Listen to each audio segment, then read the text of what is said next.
Loads of new decorations for our lockers were added into the game with the 5.0 Drizzle Season update, and some of them might actually hint towards the next maps that we can expect to see. There's some good evidence here to suggest that it will too, so let's jump into everything that you need to know. Now, to start us off, I believe they added this new orca fossil within the update, and while some people have been theorizing that this could be related to side order, as there was a little hint of something like that in the trailer I believe, this is actually, I believe, the fossil from the Schellendorf Institute map from Splatoon 2. Now, to me, it seems highly likely that if Nintendo is adding this into the game now, that the Schellendorf Institute is due to return to the game at some point in the very near future.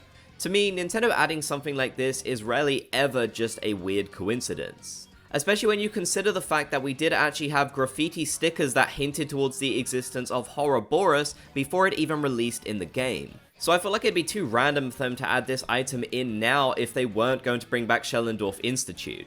And of course, the game was only in Splatoon 2, so it's a perfect contender for this game. But that isn't all either, because they also added in these two statues which are prominently featured on Skipper Pavilion, another Splatoon 2 map. Again, I don't think this is just a coincidence. Them directly adding in these exact statues from that map shows to me that they do plan to add this one back in the future. And once again, this is a Splatoon 2 map that was only in that game, so it's a perfect contender to return.